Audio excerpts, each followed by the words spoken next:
할렐루야. 구원은 믿음으로 받습니다. 아멘이시죠? 하나님께서 나를 위해서 하신 일을 믿으면 돼요. 믿으면 됩니다. 믿으면 되겠네. 주 예수만 믿어서 믿으면 된다 그러잖아요. 그럼 하나님께서 나를 위해서 하신 일이 뭐예요? 죄인된 나를 사랑하시고 독생자를 보내시고 내 죄를 대속하기 위해서 십자가에 죽게 하신 거예요. 그 사실을 믿으면 돼요. 믿고 예수님을 나의 구주로 나의 주인으로 모시고 살면 되는 거예요. 그러면 구원인 줄 믿습니다.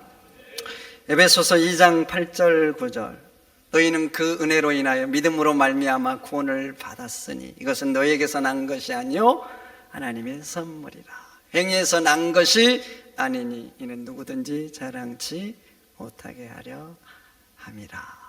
거기다 보세요. 행위에서 난 게 아니라 그러잖아요. 구원으로 된 거라 그래요. 구원으로 됐기 때문에, 내가 한 것이 아니기 때문에 이것을 하나님의 선물이요 은혜라 이렇게 선언을 하잖아요. 로마서 3장 23절 24 정도 보세요. 모든 사람이 죄를 범하였으며 하나님의 영광에 이르지 못하더니 그리스도 예수 안에 있는 속량으로 말미암아 하나님의 은혜로 값없이 의롭다 하심을 얻는 자 되었느니라. 속량으로 됐다 그래요. 속량. 이 속량이 뭐예요? 노예가 있는데 값을 주고 산 거예요. 내가 값을 치러준 거예요. 그리고 그 노예를 자유롭게 풀어주는 거. 대가를 지불하고 자유를 주는 거. 이걸 속량이라 그래요. 근데 예수 안에 있는 속량이라 그래요. 이 말은 예수님이 대가를 치르셨다는 거예요. 무슨 대가를 치르셨어요? 죄에 대해 대가를 치르셨잖아요. 그럼 죄의 대가는 뭐예요? 로마서 6장에 죄의 삭은 사망이에요. 죽음이라 그러잖아요. 예수님께서 내 죄 대값을 십자가에서 죽으심으로 대신 치르신 거예요. 그러니까 내가 의롭게 되는 건 내가 한 게 전혀 없어요. 전적인 하나님의 은혜. 그래서 로마서 3장 27절에 말합니다. 그런즉 자랑할 때가 어디 있느냐? 자랑할 때가 전혀 없어요. 뭐 내가 한 게 있어야죠. 있을 수 없느니라. 무슨 법으로냐? 행위로냐? 아니라 오직 믿음의 법으로니라. 믿음의 법이라는 거예요. 오직 믿음으로 된다. 이것을 그래서 믿음의 법이라는 거예요. 여러분, 구원은 믿음으로 되는 줄 믿습니다. 그런데 이제 한번 봐보세요. 믿는다 고백합니다. 이제부터 잘 들으셔야 돼요. 내가 믿는다고 해요. 근데 내 삶은 내 멋대로입니다. 10년, 20년, 30년 미뤄도 여전히 세상 냄새만 풀풀 풍겨요. 믿는 자의 흔적이 없어요. 그러면 여러분, 이 사람이 구원입니까? 구원이냐고? 아니지요, 아니요. 지옥입니다, 여러분.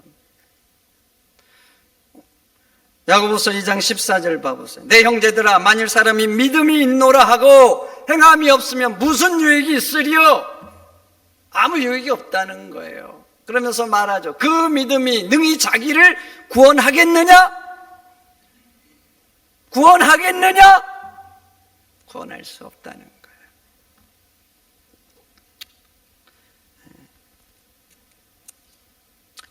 그러면서 야고보서 2장에는 행함 없는 믿음을 두 가지 예로서 설명합니다. 첫째, 헐벗고 굶주린 형제자매 이야기. 나는 아무것도 도와주지 않아요. 아무것도 해주지 않아. 근데 지금 굶주리고 벗었어. 추운데 그 고통을 받는데 나는 아무것도 안 해주면서 말하는 거예요. 가서 먹고 옷 입어라고. 배불리 먹고 옷 입어라고. 여러분, 그 말이 그 사람에게서 무슨 유익이 있겠습니까? 무슨 유익이 있겠냐고. 오히려 기분 나쁘고 오히려 상처되죠. 아니, 지는 잘 먹고 잘 살고 따뜻한 데 살면서 아무것도 안 해주면서 먹고 이거라니. 안 하니만 못하는 거 아닙니까? 이 얘기를 통해서 하고 싶은 말이 뭡니까? 행함 없는 믿음은 입으로만 믿는 사람이라는 거예요. 입으로만. 어떤 사람이 그랬습니다. 예수 믿는 것들은 주댕이만 천국 갈 것 같다고. 말로만 한다는 거예요. 말로만. 행함이 없다는 거죠. 입으로만. 그래서 주댕이만 천국에 갈 것 같다고. 그런데 이 본문이 딱 그래요. 입으로만 믿는 거, 입으로만. 두 번째 예를 봐보세요. 귀신 얘기하죠. 귀신들 보세요. 하나님이 어떤 분인 줄 알죠? 그럼 귀신들이 하나님인 줄, 하나님이 어떤 분인지 우리보다 더 잘 알까요? 모를까요? 더 잘 알죠. 그리고 예수님이 이 땅에 오셨을 때 예수님의 신분도 금방 알았어요. 제자들조차도 예수님의 신분을 정확히 모를 때 귀신들은 알았어요. 그리고 예수님을 만날 때 와서 엎드려 떨지요. 지극히 높으신 하나님의 아들이라고 무서워합니다. 그런데 귀신들은 구원을 얻지 못해요. 귀신의 믿음은 뭐냐? 지식인 거예요. 지식. 하나님이 어떤 분인지 잘 알고 예수님이 어떤 분인지 아는데 지식인 거예요. 지식. 그런데 야고보서를 누구에게 지금 쓰고 있는 거예요? 믿는 사람에게 씁니까? 믿지 않는 사람에게 씁니까?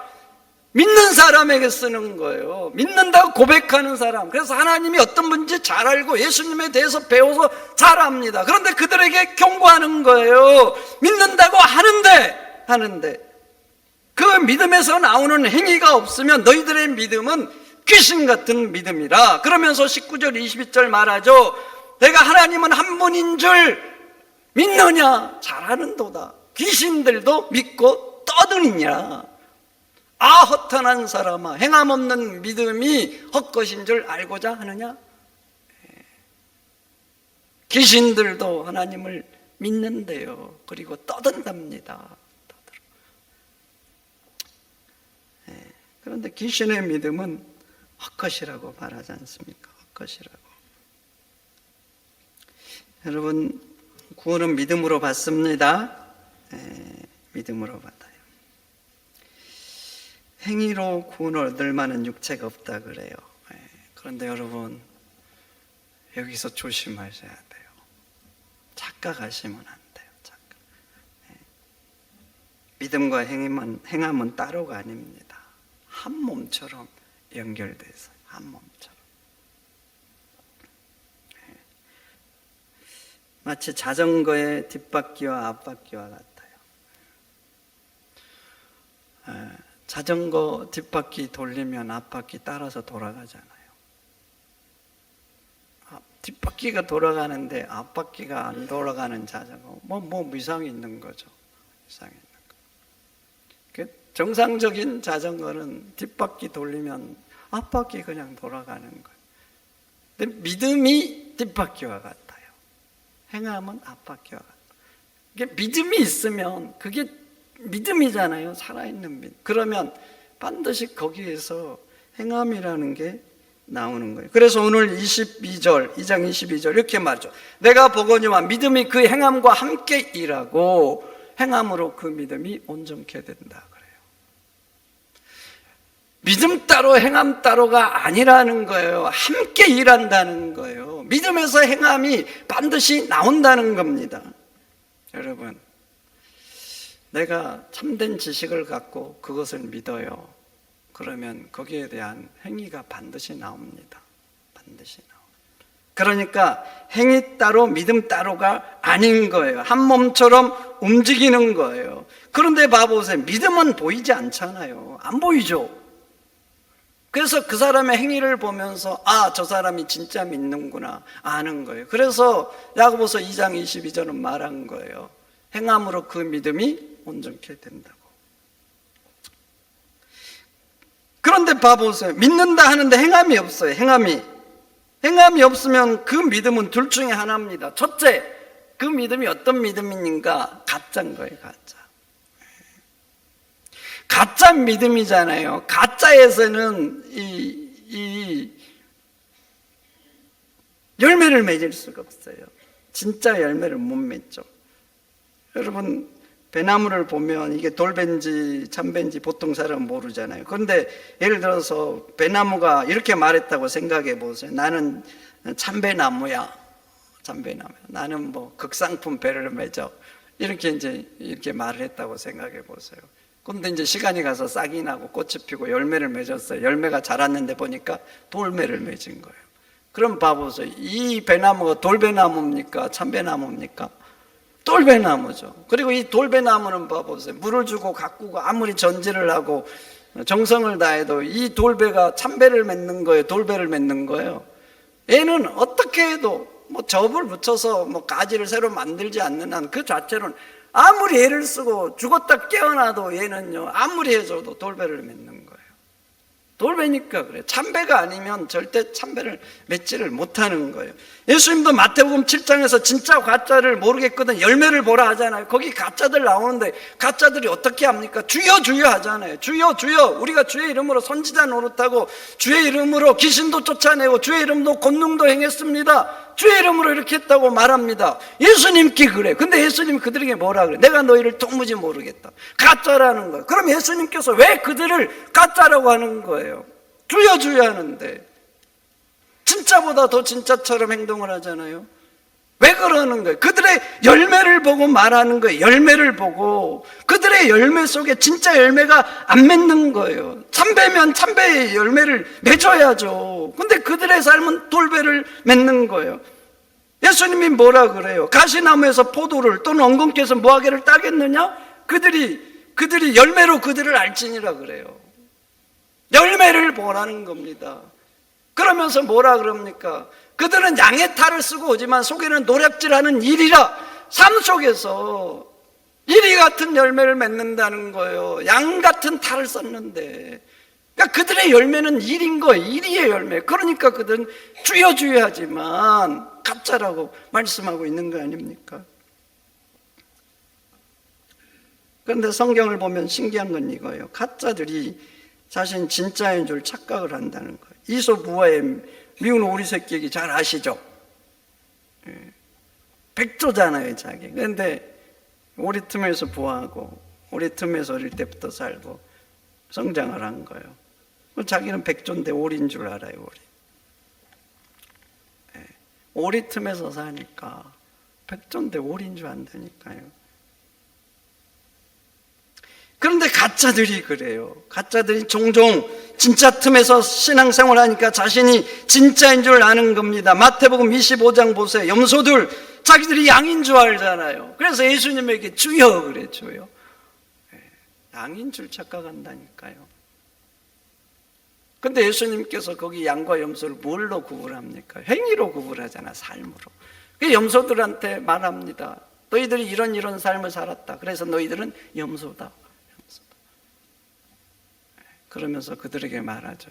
영벌에 들어가라. 마태복음 12장에도 예수님이 바리새인들을 가리켜서 독사의 자식이라고 합니다. 바리새인들 당시에 종교심이 특심하죠. 특심. 그래서 사람들이 대단하다고 했어요.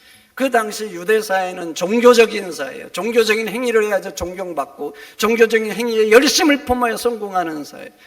그런 사회죠. 그래서 이 바리새인들이 그 종교심이 보통 사람보다 더 특심이 있는 거예요. 그래 바리새인이라 그러면 인정해 주죠. 대단하다. 그리고 그들은 자기들이 아브라함의 후손이라고 자부심이 대단합니다. 우리는 아브라함의 후손이다. 그래서 그런 생각들을 하죠. 다른 사람들은 몰라도 우리는 구원이다, 구원이다. 그런 그들에게 예수님이 뭐라 그래요? 독사의 자식이라 그래요. 독사의 자식. 근데 예수님만 그런 게 아니라 세례요한도 마찬가지. 바리새인들이 오는데 세례요한도 독사의 새끼들아 그래요. 좀 기분이 안 좋죠. 독사의 새끼들아 그래. 그러면서 하는 말이 너희가 아브라함의 자손이라고 자부심이 대단한데 하나님은 이 돌들로도 아브라함의 자손을 만들 수 있다 그래요. 그럼 보세요. 바리새인들은 자신을 아브라함의 자손이라고 자부심이 대단한데 예수님 왜 독사의 자식이라고 할까요? 아브라함의 자손이라고 그러잖아요. 저기들은 근데 예수님은 독사의 자식이라 그래요. 그러면서 마태복음 12장 33절에 그렇게 말하죠. 열매로 나무를 안다는 겁니다. 열매로. 그러면서 하시는 말씀이 뭐예요? 너희가 아브라함의 후손이면 아브라함의 행사를 하라 그러시잖아요. 그들에게 아브라함의 행사가 있지를 않아요. 삶 가운데 독사의 행위가 있는 겁니다. 그래서 예수님께서 그들에게 회칠한 무덤이라 그러잖아요. 겉은 그럴듯하게 포장했는데 속에는 말이죠, 속에는 썩어 부패가 나고. 그래서 11조하고 뭐하고 그런 사람들에게 예수님이 뭐라 그럽니까? 하나님께서 너희들에게 진짜 원하는 것은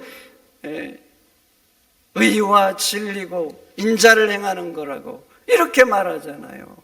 이렇게 사람들 틈에서 종교적인 행위를 하는데 사람들 틈에서 자비가 없는 거예요. 의가 없는 거예요. 인자가 없는 거예요. 그래서 하나님이 진짜 바라는 건 그거라고 이렇게 말씀하고 있는 거 아닙니까? 하나님을 믿는다 고백합니다.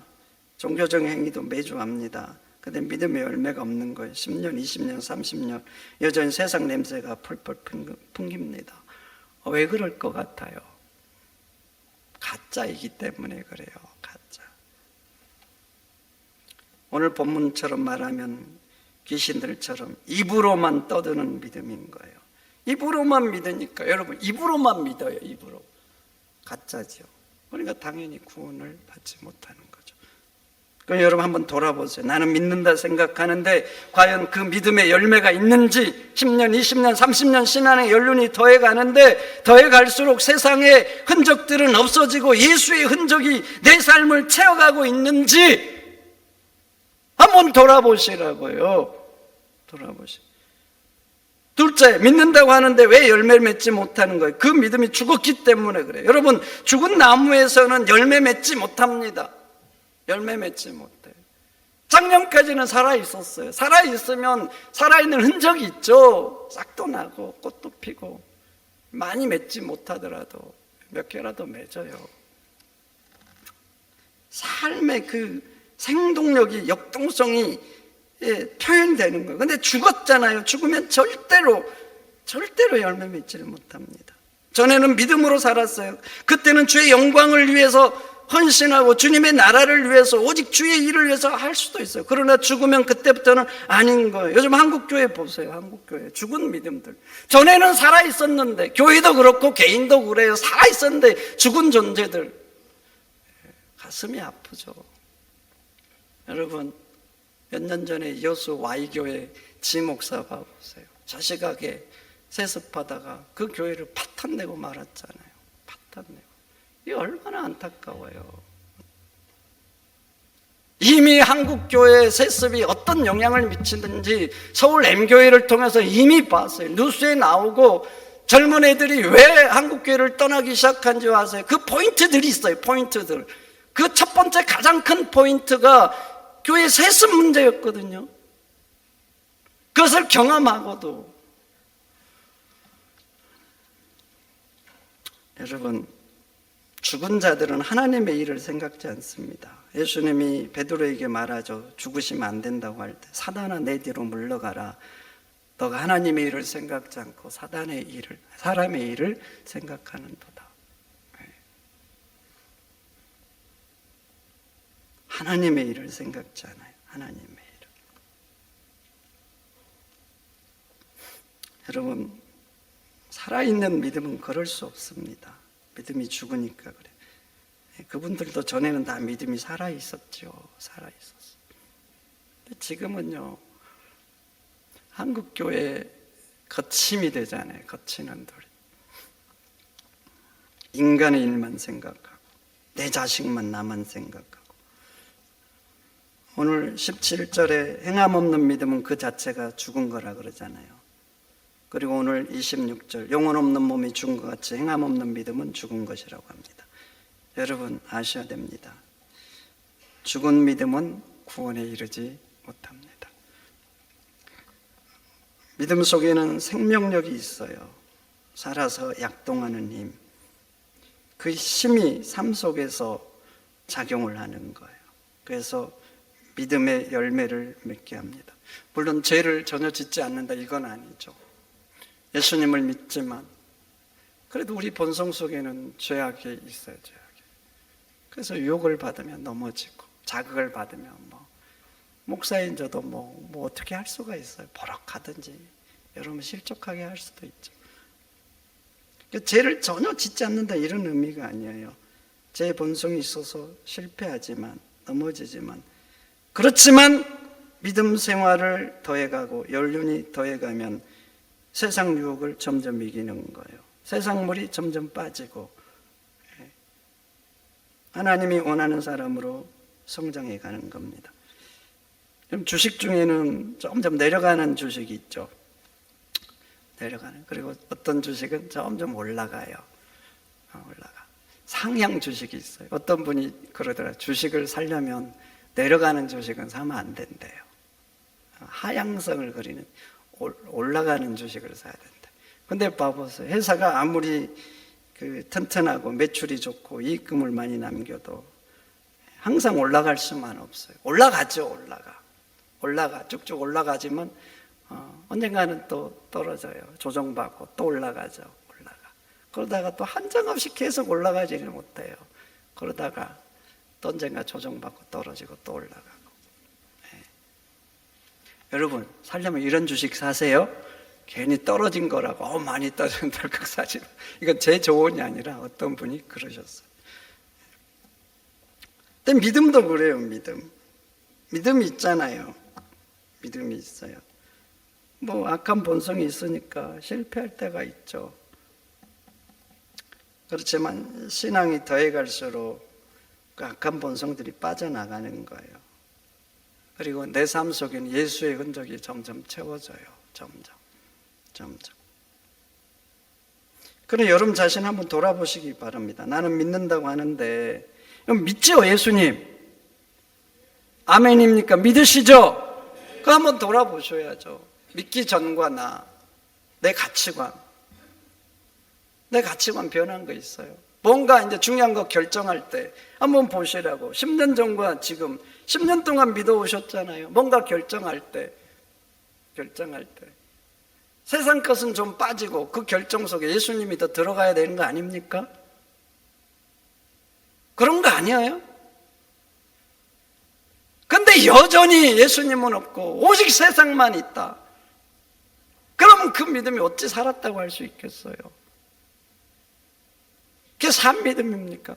내가 뭔가 결정할 때, 누군가 말할 때, 이웃을 대할 때 아직 부족하지만 연약함을 드러내지만 그래도 보시라고. 시간이 지나면서 신앙의 연륜이 쌓아가면서 그래도 부족하지만 완벽하지는 않지만 조금씩 세상 것들이 빠져나가고 예수님의 흔적이 채워져야 되는 거 아니에요? 그게 살아있는 믿음인 것입니다. 그러니 여러분 한번 점검해 보세요. 오늘 야고보가 믿는다고 하는 사람들에게 애타는 마음으로 말한 것처럼